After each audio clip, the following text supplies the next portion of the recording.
जय हिंद बच्चों। आज का क्लास जो होगा बायोलॉजी होगा, जीव विज्ञान हम लोग पढ़ेंगे। तो आज जो क्लास होगा ये 9th 10th और ऑल कॉम्पिटिटिव एग्जाम के लिए होगा। ये सभी क्लास के लिए महत्वपूर्ण होगा और हम लोग एकदम जीरो क्लास से पढ़ेंगे बायोलॉजी। ठीक है, तो सबसे पहले बायोलॉजी है क्या उसके बारे में हम लोग देखेंगे। तो देखिए बायोलॉजी जो है दो शब्द से मिलके बना हुआ है। ठीक है, BIO बायो और एक तो है LOGY लॉजी। आप लोग बने रहिए, बहुत मजा आएगा आपको बायोलॉजी पढ़ने में और हम बेहतरीन से बेहतरीन ढंग से आपको सिखाने की हम कोशिश करेंगे। तो बायोलॉजी का मतलब होता है जीवन।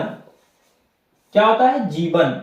लॉजी के मतलब होता है अध्ययन करना या अध्ययन आप बोलिए फिर भी चलेगा। ठीक है, तो इसका जो शाब्दिक अर्थ जो होता है बायोलॉजी जिसको हम बोलते हैं वो होता है जीवन का अध्ययन करना। जीवन का अध्ययन करना। ठीक है, तो बायोलॉजी क्या है? सजीवों को अध्ययन करना, सजीवों को बारे में जानकारी प्राप्त करना क्या कहलाएगा? बायोलॉजी कहलाएगा। ठीक है, क्लियर है? तो बायोलॉजी हम लोग समझ गए कि बायोलॉजी क्या है, जीवन का अध्ययन करना बायोलॉजी कहलाता है। अब है कि बायोलॉजी के पिता कौन है। ठीक है, इसका पिता बोलिए, जनक बोलिए, इंग्लिश में आप इसको फादर बोलिए, है ना। तो बायोलॉजी का जो पिता है वो कौन है? तो ये है अरस्तु। कौन है? अरस्तु है। ठीक है, मतलब जीव विज्ञान के जो खोज किया था सबसे पहले, तो वो ऐसे तो आपको महर्षि कनक है, लेकिन अरस्तु को ही फादर्स ऑफ बायोलॉजी माना जाता है। ठीक है, तो पिता इसका कौन हो गया? अरस्तु हो गया। क्लियर है कि बायोलॉजी है क्या, है ना।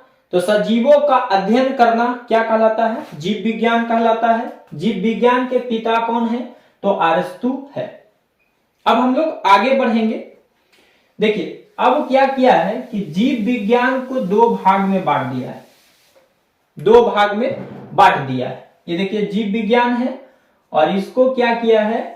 दो भाग में कन्वर्ट कर दिया है, बांट दिया गया है।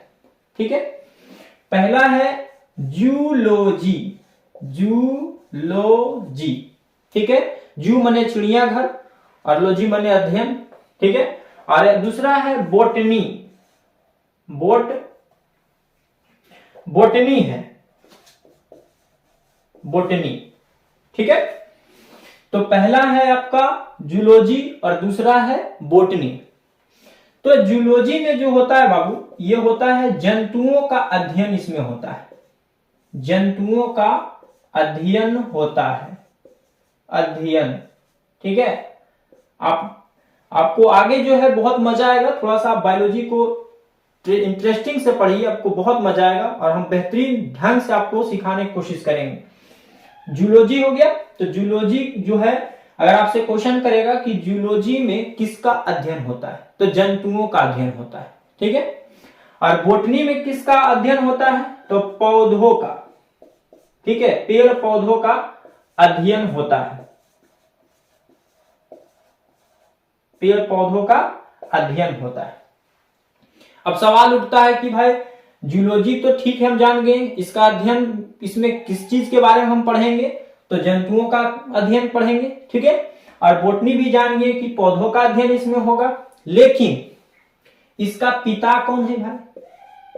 पिता इसका कौन है, मतलब जनक कौन है, खोजकर्ता कौन है? तो बोलिएगा अरस्तु है। ठीक है, क्या है? अरस्तु है। जूलॉजी के भी पिता कौन है? अरस्तु है। जीव विज्ञान के भी पिता कौन है? अरस्तु है। लेकिन बोटनी के पिता कौन है? तो इसका जो पिता है, इसका है थियोफ्रेस्टस। क्या है? थियोफ्रेस्टस। थियोफ्रेस्टस, याद रखिएगा, 2-3 बार आप बोलिए, याद हो जाएगा। थियोफ्रेस्टस क्या है? थियोफ्रेस्टस, थोड़ा सा नाम टेढ़ा है लेकिन याद हो जाएगा। तो बोटनी के पिता कौन है? थियोफ्रेस्टस। ठीक है। जंतुओं का अध्ययन जूलॉजी कहलाता है, पेड़ पौधों का अध्ययन बोटनी कहलाता है। ठीक है। और इसका पिता कौन है? थियोफ्रेस्टस है। और जूलॉजी के पिता कौन है? अरस्तु। इतनी बात हम लोग समझ गए होंगे। अगर आपको वीडियो अच्छा लग रहा होगा तो लाइक, सब्सक्राइब, शेयर जरूर करें बच्चे, और कमेंट करके जरूर बताइए कि आपको कैसा लग रहा है पढ़ने में। ये हो गया है बाबू, वो होता है कोशिका। क्या होता है? कोशिका। और कोशिका को इंग्लिश में हम लोग बोलते हैं सेल। क्या बोलते हैं? सेल बोलते हैं, सेल। कोशिका को क्या बोलते हैं? सेल। बायोलॉजी में जब भी पढ़िएगा तो आपको कोशिका से हम स्टार्ट किए हैं, एकदम लॉ क्वालिटी से, जो कि एकदम गहराई से इसको हम लोग पढ़ते चलेंगे। कोशिका है तो सबसे पहले देखेंगे कि कोशिका का अध्ययन क्या कहलाता है। कोशिका का अध्ययन मतलब जिस कोशिका का अध्ययन क्या कहलाता है? तो कोशिका का अध्ययन कहलाता है साइटोलॉजी। साइटोलॉजी, ठीक है, याद रहेगा। कोशिका का अध्ययन क्या कहलाता है? साइटोलॉजी कहलाता है। ये सारे क्वेश्चन जो बता रहे हैं हमको 9th 10th और ऑल कॉम्पिटिटिव एग्जाम के लिए बहुत उपयोगी होगा। तो आप लोग एकदम गहराई से इसको पढ़ते चलिए और याद करते चलिए।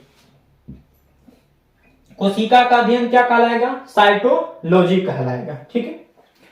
अब यहां पर बात है कि कोशिका के सर्वप्रथम खोज कौन किया था?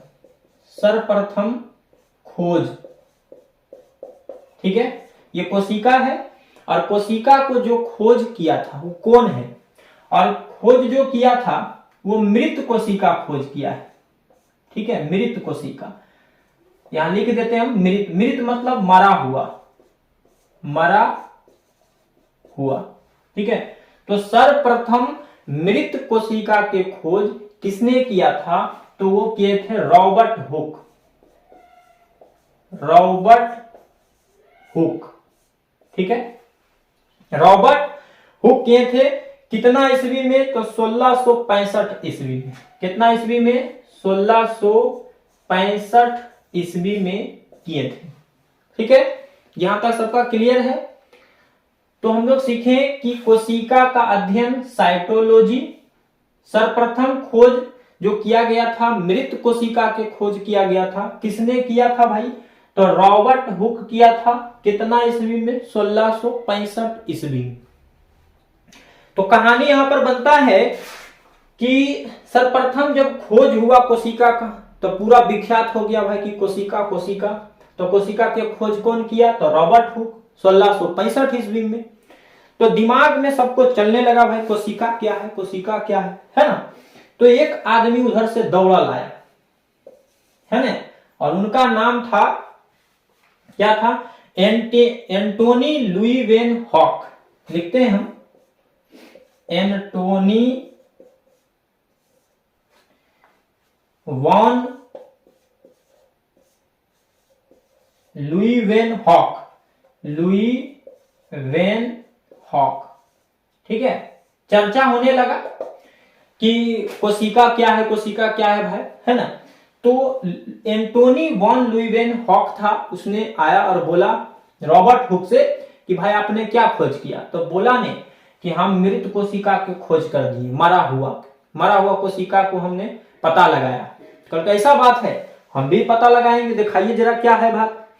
तो उसने क्या किया? उसने भी झांक उक के देखा गहराई से उसको। तो उसने कहा कि नहीं, हम जो है जीवित कोशिका को खोज करेंगे। तो उसने क्या किया? जीवित कोशिका के खोज कर दिया। ठीक है, मरा हुआ कोशिका कौन खोज किया? तो रॉबर्ट हुक। और उधर से तो उछलने लगा भाई कि हम कोशिका को खोज कर दिए हैं भाई, बहुत महान हो गए। तो इसने भी आया, बोला कि आप मृत कोशिका खोज किए हैं, हम यहाँ खोज दिए हैं जीवित कोशिका। इसमें जान होता है। क्या होता है? जान होता है।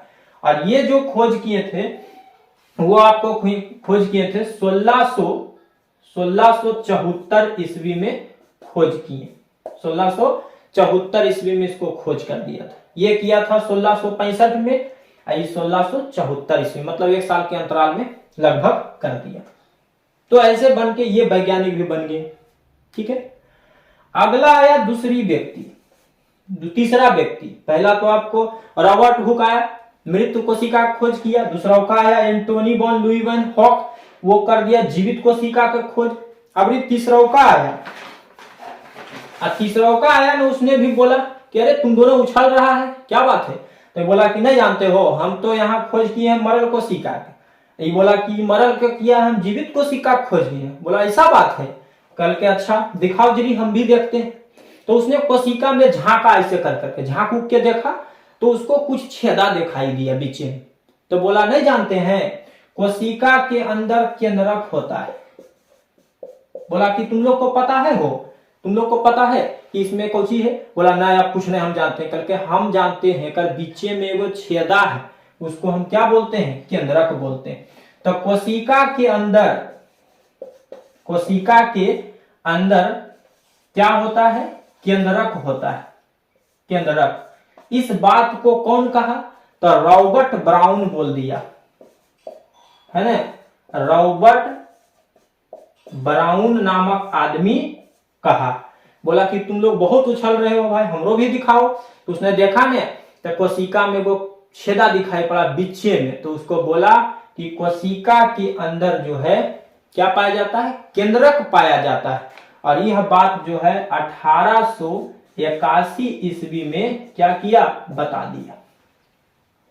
देखिए ये भी वैज्ञानिक बन गया, है ना। तो ये केंद्रक के खोज किया तो वैज्ञानिक बन गया। ठीक है, अगला है चौथा व्यक्ति आया। वो भी आया दौड़। बोला की बात है भाई, तो नहीं एकदम नाच रहा है, उछल रहा है, की बात है? तो बोला कि नहीं जानते हैं, ये किया है केंद्रकवा के खोज, ये किया है जीवित कोशिका की, ये कर दिया है मरल कोशिका के। तो बोला ऐसा बात है, हमरो देखा दी। तो उसने भी कोशिका के अंदर झांका, है ना। झांक के क्या किया? तो उसने वो सिद्धांत दे दिया, कहा कि नहीं तुम लोग जानते हो, कोशिका हमारा जो शरीर है, माने शरीर जो बना होता है वो कोशिकाओं से मिलकर बना होता है। बड़ी बात के जानते हैं आप लोग? बोला नहीं हम तो नहीं जानते। बोला हम हूं वैज्ञानिक बन गए जा। अब क्या है?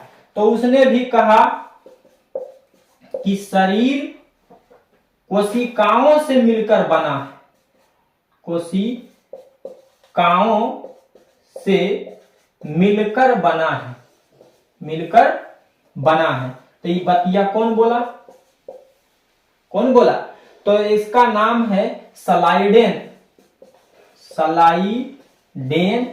एवं स्वान। ये दोनों आदमियां मिलके क्या है? वो सिद्धांत दे दिया। अब बोला कि शरीर जो है कोशिकाओं से मिलकर बना है। ये बात को मत रख दिया। और इन तीनों ने साबित बोला कि हाँ हो, तुम भी तो बहुत अच्छा से बोल रहा है कि सही बात है, हम लोग का जो शरीर है ना वो कोशिकाओं से मिलकर बना है। ठीक है, तो ऐसा कहानी था। उसके बाद क्या हुआ? फिर से इसको थोड़ा सा कर दिया। बोला कि नहीं, कोशिका जो है, कोशिका शरीर के सबसे छोटी इकाई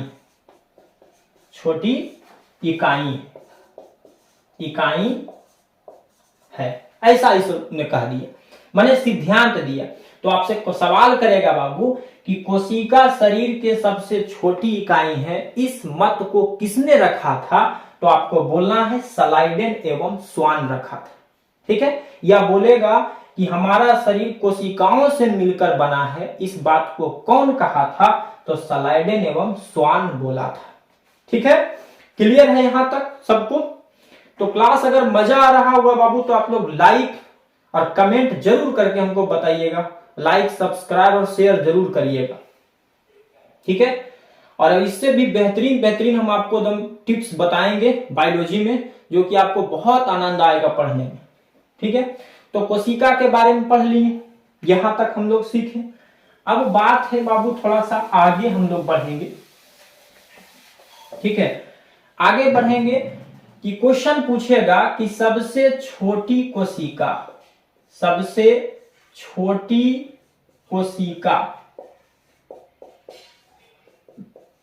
कोशिका कौन होता है भाई? तो बोलिएगा माइक्रोप्लाज्मा होता है। क्या होता है? माइक्रोप्लाज्मा होता है। याद रहेगा, माइक्रोप्लाज्मा होता है। सबसे छोटी कोशिका माइक्रोप्लाज्मा होता है। अगर आपसे अब छोटी पूछा है तो बड़का भी तो पूछते ही कि सबसे बड़ा कोशिका क्या है। तो बोलिएगा कि सबसे बड़ी कोशिका किसमें होता है भाई? बड़ी कोशिका तो याद रखिएगा शुतुरमुर्ग होता है। शुतुरमुर्ग, ठीक है, शुतुरमुर्ग, शुतुरमुर्ग के अंडा, ठीक है, अंडा में पाया जाता है। ठीक है, सबसे छोटी कोशिका माइक्रोप्लाज्मा में और सबसे बड़ी कोशिका शुतुरमुर्ग। ठीक है, तो शुतुरमुर्ग के अंडा में देखिए, यहां पर आप जरा सा गौर करिएगा, इतना बड़ा ये अंडा होता है कि आप इससे 15 आदमी जो है ऑमलेट खाएगा। ठीक है, जैसे हम लोग एक मुर्गी का अंडा से एक आदमी खाएगा ऑमलेट, तो उसी टाइप से इसमें अगर इसको फोड़ेंगे तो 15 आदमी खा लेगा उतना उतना। ठीक है, तो 15 अंडा को अगर मिलाइएगा तो एक अंडा बनेगा, वो हो जाएगा आपको शुतुरमुर्ग का अंडा, उतना बड़ा होता है। ठीक है, तो सबसे बड़ा मतलब बड़ी कोशिका किसमें पाया जाएगा? शुतुरमुर्ग के अंडा में। अच्छा, अब बोलेगा कि सबसे छोटी कोशिका मानव शरीर में, मतलब शरीर में सबसे छोटी कोशिका शरीर में, ठीक है, तो बोलिएगा तंत्रिका तंत्र होता है। तंत्रिका तंत्र होता है, जिसको हम ब्रेन बोलते हैं। ठीक है, ब्रेन बोलिए, दिमाग बोलिए, या इसका एक नाम और है स्नायु कोशिका। स्नायु कोशिका बोलेंगे। ठीक है, तो सबसे छोटी अगर शरीर के कोशिका पूछेगा तंत्रिका कोशिका होगा। और ये ब्रेन जिसको बोलते हैं, ब्रेन जो बना होता है तंत्रिके से बना होता है, जिसको न्यूरॉन भी हम बोलते हैं। ठीक है, आगे जो है देखिए, ये तंत्रिका तंत्र जो है, इसमें जो है कोशिका विभाजन नहीं होता है। ठीक है, तंत्रिका कोशिका में, तंत्रिका तंत्र में कोशिका विभाजन